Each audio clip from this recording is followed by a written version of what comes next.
Hei kamu, pernahkah kamu merasa frustrasi, merasa stuck, padahal kamu tahu persis apa yang harus dilakukan?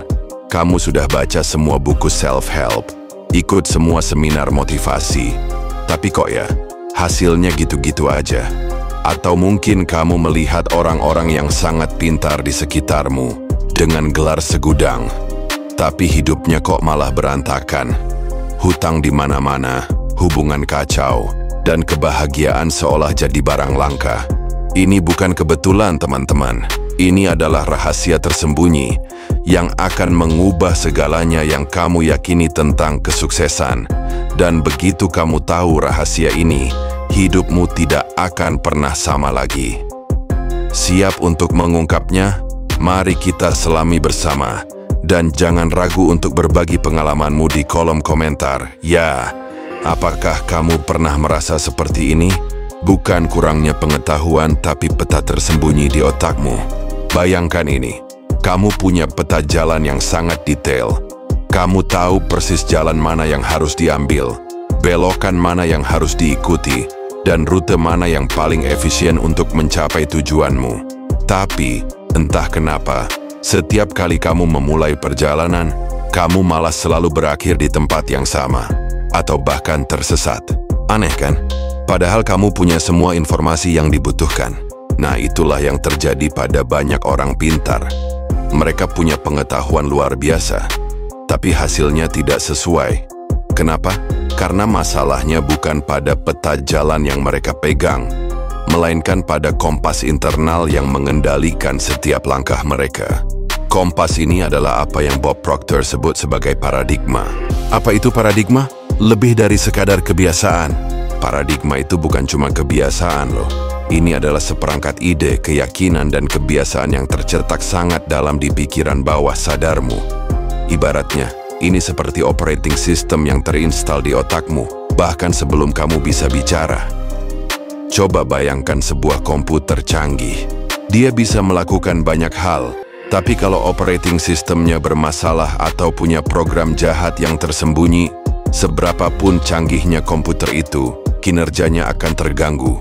Dan yang paling mengejutkan, paradigma ini seringkali bukan pilihanmu sendiri. Ia terinstal secara otomatis oleh orang tua, sekolah, lingkungan, televisi, bahkan semua yang kamu dengar dan rasakan saat kecil. Ini seperti software bawaan pabrik yang sudah ada sebelum kamu menyadarinya. Contoh ringan, pernahkah kamu punya teman yang selalu bilang, uang itu sulit dicari? Atau, orang kaya itu pasti jahat? Mungkin temanmu ini orang yang baik, pintar, dan pekerja keras. Tapi, coba perhatikan, apakah dia benar-benar bisa keluar dari masalah finansial? Kemungkinan besar tidak. Kenapa? Karena paradigmanya tentang uang itu membatasi. Pikiran bawah sadarnya percaya bahwa uang itu kotor atau sulit, sehingga tanpa sadar dia akan selalu menemukan cara untuk menjauhi uang, meskipun secara sadar dia ingin kaya. Bagaimana menurutmu? Apakah kamu punya paradigma tentang uang yang mungkin membatasi? Coba tuliskan di kolom komentar. Paradigma, si penentu yang tak terlihat. Paradigma ini sangat kuat loh. Ia tidak cuma membentuk caramu berpikir, tapi juga menentukan apa yang kamu izinkan atau tidak izinkan masuk dalam hidupmu. Pernahkah kamu punya ide cemerlang, tapi tiba-tiba ada suara di kepalamu yang bilang, "Ah, itu bukan buat saya." Atau, "Ini bukan waktu yang tepat." Atau, kamu menunda-nunda sesuatu yang penting sampai akhirnya kesempatan itu hilang. Keputusan-keputusan ini, teman-teman, bukan datang dari pikiran sadarmu yang logis. Mereka datang dari paradigmamu. Contoh yang gampang dicerna, bayangkan kamu seorang pelari. Kamu tahu bahwa untuk bisa memenangkan lomba, kamu harus lari cepat, berlatih keras, dan punya strategi yang bagus.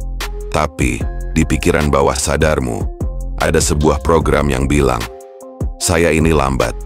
Saya tidak bisa memenangkan lomba." Nah, meskipun kamu tahu semua strategi lari, saat kamu di garis start, kakimu akan terasa berat, napasmu tidak teratur, dan hasilnya kamu mungkin tidak akan pernah menang, meskipun kamu sudah mengerahkan seluruh energimu. Mengubah paradigma, ini bukan sekadar berharap tapi membangun ulang. Lalu bagaimana caranya mengubah paradigma yang sudah terinstal bertahun-tahun ini? Bob Proctor bilang, ini bukan cuma dengan afirmasi positif atau pemikiran ajaib yang instan. Ini butuh kesadaran, pengulangan, dan emosi. Bayangkan kamu sedang belajar bahasa baru. Apakah cukup hanya dengan membaca kamus sekali? Tentu tidak. Kamu harus mengulang-ulang kata-kata, berlatih berbicara, dan merasakan emosi saat menggunakan bahasa itu. Sama halnya dengan paradigma. Kamu perlu melatih pikiranmu seolah-olah kamu sedang belajar bahasa baru. Kamu mengajarkan otakmu untuk berpikir layaknya orang yang makmur, mampu, sehat, dan pantas mendapatkan yang terbaik. Contoh praktis, kamu ingin jadi orang yang lebih percaya diri di depan umum. Selama ini paradigmamu mungkin bilang, saya ini pemalu. Saya tidak pandai bicara di depan banyak orang. Nah, setiap kali pikiran itu muncul, kamu harus sadar. Lalu, gantilah dengan pikiran baru. Saya mampu berbicara dengan percaya diri. Saya punya pesan penting untuk disampaikan. Ulangi terus kalimat ini dengan perasaan dan emosi. Bahkan kalau awalnya terasa aneh, teruslah lakukan. Pernahkah kamu mencoba cara ini? Bagikan ceritamu di kolom komentar. Siapa tahu pengalamanmu bisa menginspirasi yang lain. Kisah Bob Proctor, bukti nyata perubahan paradigma. Bob Proctor sendiri adalah bukti hidup dari kekuatan perubahan paradigma. Dulu, ia adalah seorang pria tanpa pendidikan formal, terlilit hutang dan tidak bahagia. Ia berpikir, kalau ia bekerja lebih keras, segalanya akan berubah. Tapi tidak, ia tetap miskin dan sakit. Suatu hari, seorang pria memberinya buku Think and Grow Rich karya Napoleon Hill. Bob memutuskan untuk mengikuti buku itu sepenuh hati. Ia tidak hanya membaca tapi juga percaya dan memutuskan untuk bertindak. Ia mulai dari pekerjaan sederhana membersihkan kantor, tapi dengan semangat baru dan mentalitas kemakmuran. Ia membayangkan dirinya sudah menjadi orang yang makmur, membayangkan rekening banknya terus tumbuh, dan anak-anaknya mendapatkan kehidupan yang lebih baik. Hasilnya, dalam waktu kurang dari 5 tahun, usahanya berkembang pesat ke berbagai kota. Bukan karena pekerjaannya berubah, tapi karena mentalitas dan paradigmanya berubah. Ini membuktikan bahwa hidup tidak merespons keinginanmu, tapi merespons frekuensi internalmu. Dan frekuensi internalmu adalah hasil langsung dari apa yang kamu yakini sebagai kebenaran, yaitu paradigmamu. 3 keinginan universal dan cara mewujudkannya. Bob Proctor mengidentifikasi 3 keinginan universal yang dimiliki setiap manusia. 1. Menghilangkan kekhawatiran finansial. Bukan soal jadi miliarder, tapi punya kebebasan untuk membeli tanpa melihat harga, membayar tagihan tepat waktu, dan memberikan yang terbaik untuk keluarga. Kebanyakan orang terperangkap dalam paradigma kelangkaan yang mengatakan uang itu sulit atau tidak membawa kebahagiaan. Contoh, seorang teman ingin membeli mobil baru tapi selalu menunda karena merasa uangnya belum cukup atau nanti malah jadi beban. Padahal dia punya tabungan yang lumayan. Kenapa? Karena paradigmanya tentang uang itu negatif. Dia takut uangnya habis, dia takut tidak punya lagi, meskipun dia punya kemampuan untuk membeli. Untuk mengubahnya, mulai sadari pikiran-pikiran negatif tentang uang. Gantilah dengan pikiran yang memberdayakan. Latih otakmu untuk melihat peluang dan kelimpahan. 2. Melakukan apa yang kamu cintai. Berapa banyak dari kita yang bangun dengan semangat untuk pergi bekerja setiap hari? Kebanyakan orang justru menekan tombol snooze berkali-kali. Pergi bekerja karena harus, dan menghitung hari menuju akhir pekan. Ini perlahan-lahan menguras jiwa kita. Contoh, seorang eksekutif sukses di sebuah perusahaan besar, gaji tinggi, posisi bagus. Tapi setiap pagi, ia merasa mual dan tidak bersemangat. Mengapa? Karena ia tidak mencintai pekerjaannya. Ia terjebak dalam paradigma bahwa pekerjaan harus berat, atau ini satu-satunya pilihan. Untuk mewujudkannya, mulailah memberi ruang, meskipun kecil, untuk sesuatu yang kamu cintai. Bisa 1 jam seminggu, proyek sampingan, atau hobi masa kecil. Saat kamu terhubung kembali dengan passionmu, energi dan vibrasimu akan berubah, dan dunia akan merespons dengan cara yang berbeda. Pernahkah kamu punya hobi yang dulu sangat kamu nikmati, tapi sekarang tidak punya waktu? Coba deh, mulai lagi. Siapa tahu itu pintu menuju kebahagiaan sejati. 3. Dikelilingi oleh orang-orang positif. Lingkaran pertemananmu sangat memengaruhi pikiran, keputusan, bahkan hasil keuanganmu. Secara ilmiah, tingkat pendapatanmu cenderung menjadi rata-rata dari 5 orang yang paling sering kamu temui. Contoh, jika kamu selalu nongkrong dengan teman-teman yang kerjanya mengeluh, pesimis, dan selalu melihat masalah, kemungkinan besar kamu akan ikut-ikutan jadi negatif. Energi mereka akan menguras energimu. Tapi jika kamu bergaul dengan orang-orang yang antusias, inspiratif, dan punya visi, kamu akan ikut terangkat. Jika lingkunganmu saat ini tidak mendukung, mulailah dari dirimu sendiri. Jadilah perubahan itu. Ketika kamu berubah, frekuensimu akan menarik orang-orang yang bergetar pada frekuensi yang sama. Perlahan tapi pasti, lingkaranmu akan berubah. Jangan takut untuk meninggalkan lingkaran pertemanan yang negatif demi pertumbuhan dirimu sendiri. Kamu adalah pencipta realitasmu. Ingat ini baik-baik. Kamu tidak terjebak, kamu hanya terprogram. Dan kabar baiknya, apa yang sudah dipelajari bisa diprogram ulang. Kamu punya alat yang sangat kuat, pikiran sadarmu.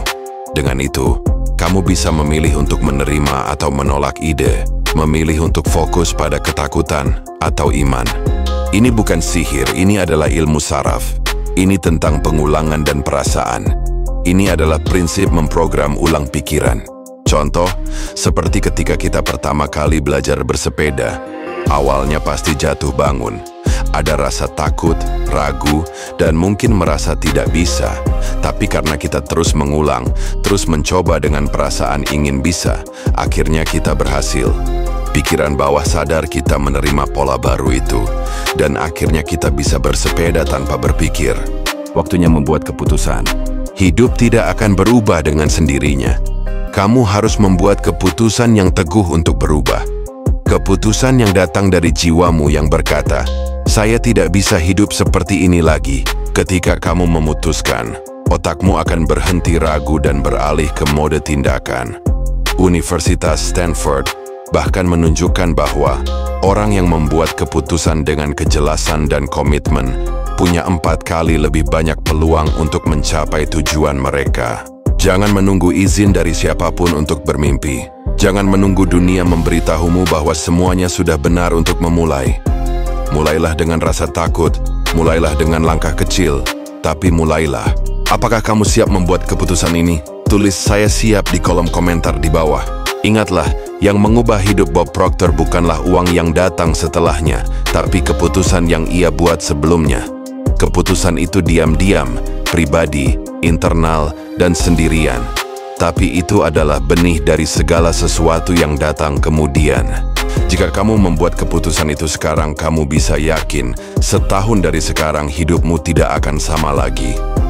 Dan semuanya akan dimulai dari saat ini, saat keputusan, saat kebenaran, saat kamu. Mari kita ubah hidup kita bersama. Jika video ini resonated denganmu, jika kamu merasa ada bagian dari dirimu yang sudah siap untuk berubah, dan kamu ingin terus belajar dan berkembang, jangan lupa untuk like video ini, share ke teman-temanmu yang mungkin membutuhkan pencerahan ini, dan tentu saja subscribe ke channel ini agar kamu tidak ketinggalan video-video inspiratif berikutnya. Sampai jumpa di video berikutnya.